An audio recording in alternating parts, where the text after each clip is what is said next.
Hello everyone, welcome to our channel. आज हम पढ़ेंगे आज के जो हमारा न्यूज़पेपर है उसमें कॉम्पिटिटिव एग्ज़ाम के हमारे इम्पोर्टेंट कौन से टॉपिक हैं।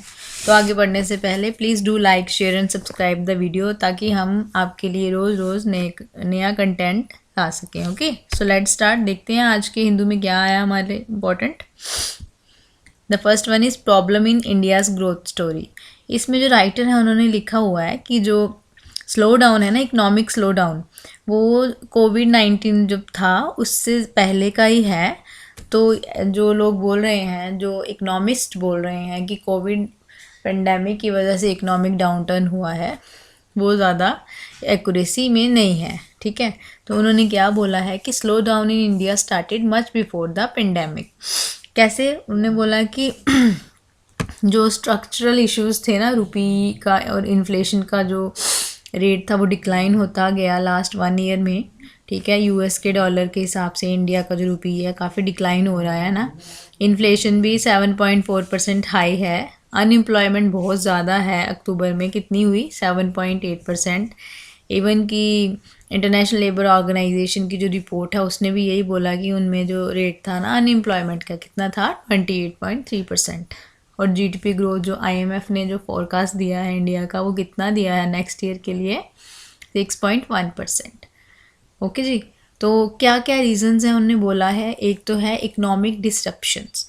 वो बोल रहे हैं कि जो प्री कोविड यानी कि कोविड के पहले वाला जो इरा था ना, उसमें जो इन्होंने कुछ स्टेप्स लिए उसकी वजह से भी प्रॉबेबल रीज़न है कि स्लो डाउन हुआ है।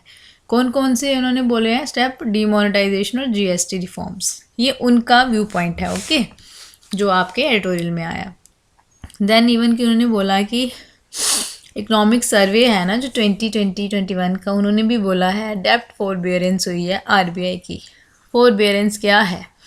फोरबियरेंस क्या है? एक रीपेमेंट रिलीफ है, यानी कि टेम्पररी पोस्टपोनमेंट कर दी है लोन पेमेंट्स की। ठीक है, स्टूडेंट लोन्स की हो गई या कुछ भी हो गया। तो इससे क्या हो गया? नॉन परफॉर्मिंग असेट्स आ गए और उससे क्राइसिस हो गया। तो जैसे ही क्राइसिस हो गया तो क्रेडिट सप्लाई जो थी, यानी कि जो पैसा था वो कम होना शुरू हो गया।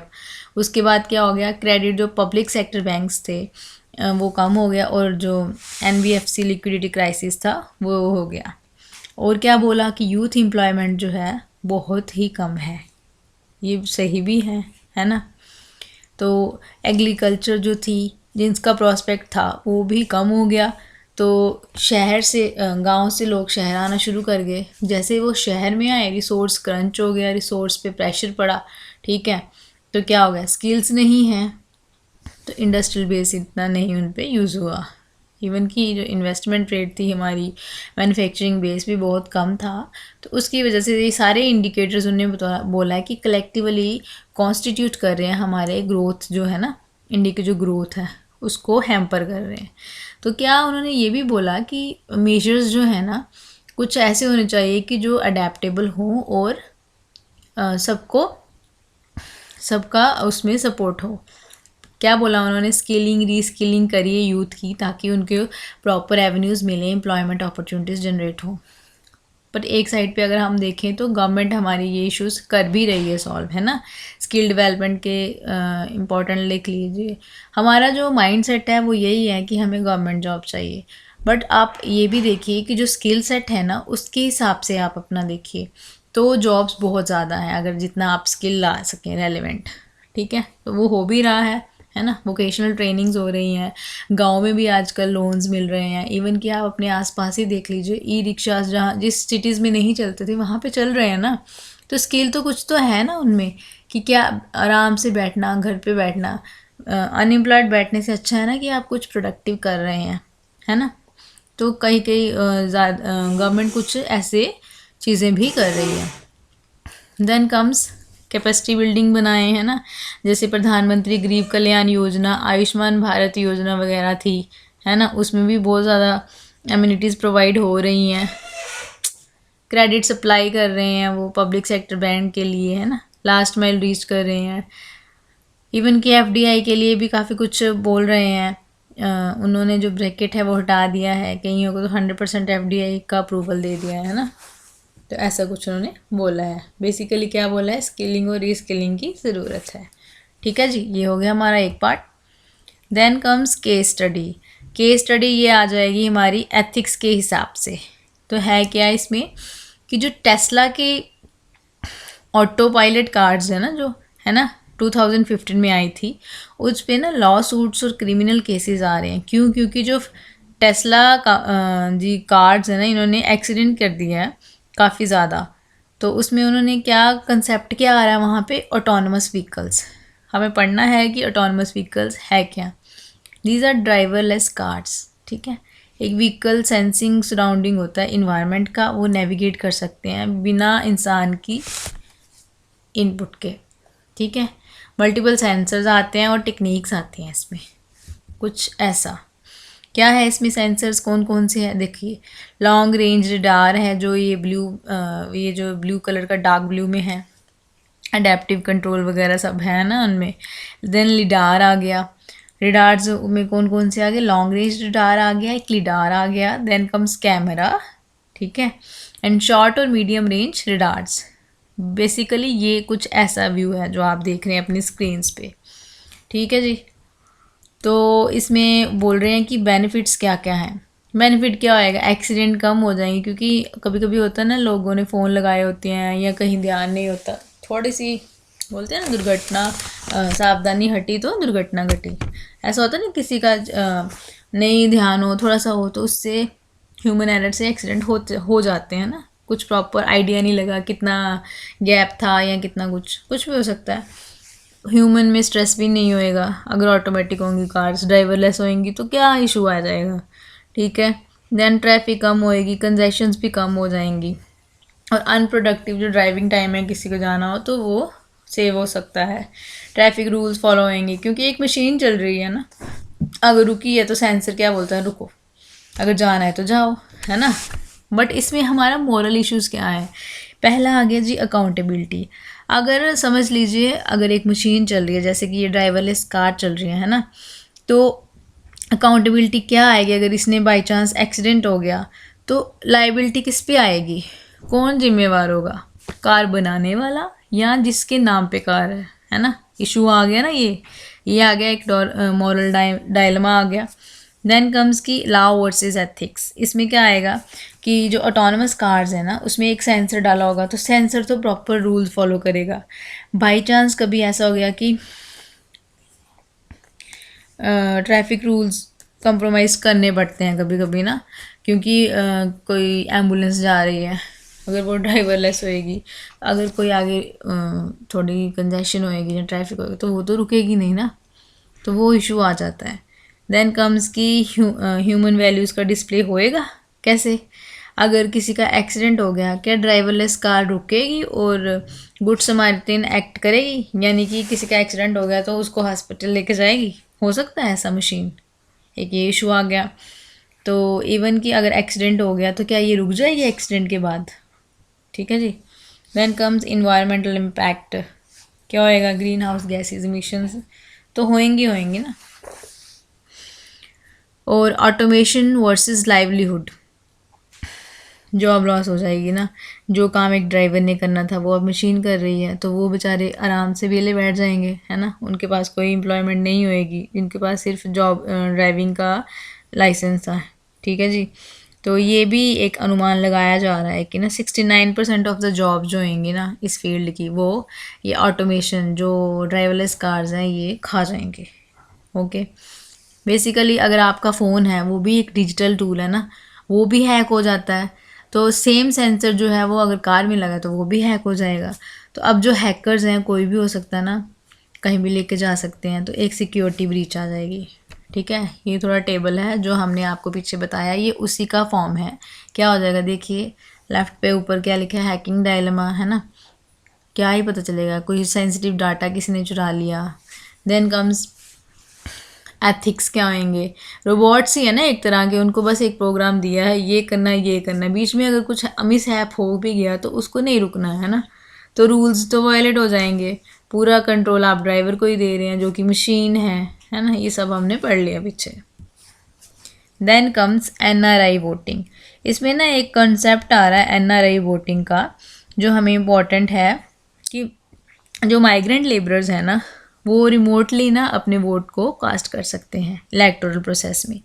तो गवर्नमेंट ने किस में इंट्रोड्यूस किया है इसको, रिप्रेजेंटेशन ऑफ पीपल एक्ट, ताकि जो ओवरसीज इंडियंस हैं वो वोट कर सकें प्रॉक्सी में। ये तो लैप्स हो गया 16th लोकसभा में, बट हमें इम्पोर्टेंट क्या पढ़ना है, रिमोट वोटिंग है क्या, टॉपिक है ना, एक आ सकता है हमारे पेपर में। रिमोट वोटिंग क्या है, बोल रहे हैं एक मेथड है जिसमें एक वोट कास्ट किया जाता है। जो इंसान जो कास्ट करता है ना वोट को, यानी कि जो वोट को डालता है, वो कहीं भी हो सकता है, ज़रूरी नहीं है कि जी उसको पोलिंग बूथ पे जाके ही वोट देना है, ठीक है। या बाय पोस्ट भी दे सकते हैं, या फिर अपनी जगह पे कोई प्रॉक्सी लगा सकते हैं। प्रॉक्सी मतलब अपनी जगह पे एक रिप्रेजेंटेटिव भेज के वोटिंग कर सकते हैं, ठीक है। तो ये चीफ इलेक्शन कमीशन जी ने एक दे दिया हुआ प्रपोजल कि 2024 की जो लोकसभा इलेक्शन होंगी उसमें हम ये कंसेप्ट डाल देंगे रिमोट वोटिंग का। और कौन डेवलप करेगा ये, IIT मद्रास इंस्टीट्यूट है यूजिंग ब्लॉकचेन टेक्नोलॉजी, ठीक है। तो क्या बोल रहे हैं कि IIT दिल्ली, बॉम्बे, मद्रास, ये सारे एक्सपर्ट्स आ जाएंगे, एक एडवाइजरी कमेटी बनाएंगे, ठीक है, ताकि वोटर जो है ना उनको अनड्यू बर्डन ना हो जाए वोटिंग वाले दिन, है ना, कि इधर से मुझे इधर जाना है, मुझे वहीं जाके वोट डालना है। तो काफ़ी ग्लोबल नेशंस में भी ये इम्प्लाई होता है। कहाँ पे होता है, स्विट्ज़रलैंड में हो रहा है, कनाडा में हो रहा है ना, एस्टोनिया में हो रहा है। Then comes last part, tidbits और फैक्ट्स। तो टिडबिट और फैक्ट्स में क्या आया है, न्यू एनोड मटेरियल जो है वो बनाया गया है। कौन से रिसर्चर्स ने बनाया है, रिसर्चर्स जो हैं वो IIT गांधीनगर के हैं और in collaboration with global institution of Japan. उन्होंने एक ना नया मटेरियल बनाया है अनोड, जो क्या करेगा, इंश्योर करेगा कि जो लिथियम आयन की जो बैटरीज है ना वो अल्ट्रा फास्टली चार्ज हो जाएं और उनकी जो एज है यानी कि लाइफ है जो बढ़ जाए। अब देखिए क्या कंसेप्ट आ गया, लिथियम आयन बैटरी, है ना। तो हमें देखना है जी कि लिथियम आयन बैटरीज़ क्या होती हैं, क्योंकि पेपर में तो आएंगी ना ये lithium ion batteries. Let's start. ये देखिए लिथियम आयन बैटरी में जी 3 पार्ट हैं। कौन से हैं, कैथोड है, एनोड है, इलेक्ट्रोलाइट है। एनोड क्या है, नेगेटिव पार्ट में है, कैथोड कहाँ है, पॉजिटिव पार्ट में है। जो एनोड है वो क्या कर रहा है, इलेक्ट्रॉन को रिलीज़ कर रहा है ना, रिडक्शन कर रहा है, छोड़ रहा है एनोड, तो कैथोड उसको पकड़ रहा है, ठीक है जी। वो जो इलेक्ट्रॉन यहाँ से नेगेटिव से गए वो पॉजिटिव में आ गए, वो ऑक्सीडेशन हो गई, ओके। तो किसके थ्रू हुए, थ्रू इलेक्ट्रोलाइट। आपने केमिस्ट्री में पढ़ा ही होगा +2 में कि किसके थ्रू होता है, थ्रू इलेक्ट्रोलाइट, ठीक है। तो लिथियम आयन बैटरी एक टाइप ऑफ रिचार्जेबल बैटरी होती है, जो क्या वो करती है, रिवर्सिबल रिडक्शन करती है लिथियम आयन्स की, ताकि ये एनर्जी को स्टोर कर सके, ठीक है। और इसके यूजेस कहाँ कहाँ आएंगे, ग्रिड एनर्जी में आ सकते हैं, इंडस्ट्री में आ सकते हैं, transportation, consumer electronic end devices, यानी कि वाइड यूज़ है इसका, हर जगह पे यूज़ है। Cars, buses, forklifts, auto bicycles, ठीक है। स्मार्टफोन्स आ गया आपके, लैपटॉप्स, टैबलेट्स। तो अल्ट्रा चार्जिंग होएगी तो फ़ायदा हो जाएगा, okay. Then comes Ranipur tiger reserve. Ranipur tiger reserve कहाँ पे है जी, ये है यूपी में। तो यूपी ने रिसेंटली 53rd टाइगर रिजर्व जो है वो रानीपुर नाम दे दिया है, रानीपुर को टाइगर रिजर्व। अब इंडिया में टोटल 53rd टाइगर रिजर्व है वो कहाँ पे है, उत्तर प्रदेश में। और इसकी खुद की स्टेट यानी कि यूपी में ये कौन से नंबर पे आ गया, 4th नंबर पे आ गया है। कहाँ पे, चित्रकूट डिस्ट्रिक्ट में। तो बाकी जो टाइगर रिजर्व है यूपी में कौन कौन से है, एक है दुधवा, एक है पीलीभीत और तीसरा है अमनगढ़, ठीक है। एक टाइप का बफर है Corbett, Jim Corbett tiger reserve का, ठीक है।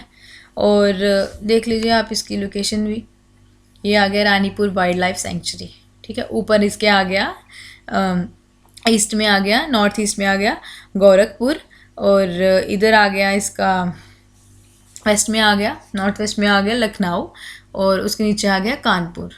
ये थोड़ा आप याद रखें, LKG के नाम से भी याद रख सकते हैं, LKG, ये इम्पोर्टेंट हो जाएगा, ठीक है। नेक्स्ट कम्स सेना स्पेक्टेबिलिस, ओके। सेना स्पेक्टेबिलिस क्या है? एक एग्जॉटिक ट्री है जो कि ऑर्नामेंटल स्पीशीज यूज होता था कहाँ पे? South and central America. But धीरे धीरे क्या हो गया, ये ना इतना इन्वेजिव हो गया, यानी कि वो खुद को ग्रो करने लग गया, इतना ग्रो करने लग गया कि जो लोकल स्पीशीज़ है ना उसको ये उसकी पॉपुलेशन को कम कर रहा है। एक टाइप का वीड लगा लो आप, ठीक है। तो कैसा दिखता है ये सेना स्पेक्टेबिलिस? ये दिखता है ऐसा, ओके। ये एक टाइप का एग्जॉटिक स्पीशीज़ है, इन्वेजिव हो गया। और कहाँ पे हो रहा है ये? मुद्दुमलाई टाइगर रिजर्व और नीलगिरी हिल्स में। तो मुद्दुमलाई टाइगर रिजर्व आया नाम, तो आप इसकी लोकेशन भी देख लीजिए, तमिलनाडु में है। और इसके साथ में बाउंड्रिंग नेशंस को बाउंड्रिंग स्टेट्स में कौन कौन से नेशनल पार्क्स हैं? ऊपर आ गया वेस्ट में, हमारे इसी के वेस्ट में केरला के बांदीपुर नेशनल पार्क, और नीचे साउथ में आ गया पेरियार नेशनल पार्क। पेपर में आया था ये, आपको ध्यान रखनी है इसकी लोकेशन, ठीक है। ये टोटल नीलगिरी बायोस्फीयर रिजर्व का पार्ट है। एक वायनाड वाइल्ड लाइफ सेंचुरी है वेस्ट में, okay. Then Bandipur national park जो हम देख रहे हैं कर्नाटका में in the north, Mukurthi national park and silent valley park जो पेरियर में है वो साउथ में है, ओके। हो गया इंपॉर्टेंट हमारा, okay. So that's all for today, thank you so much.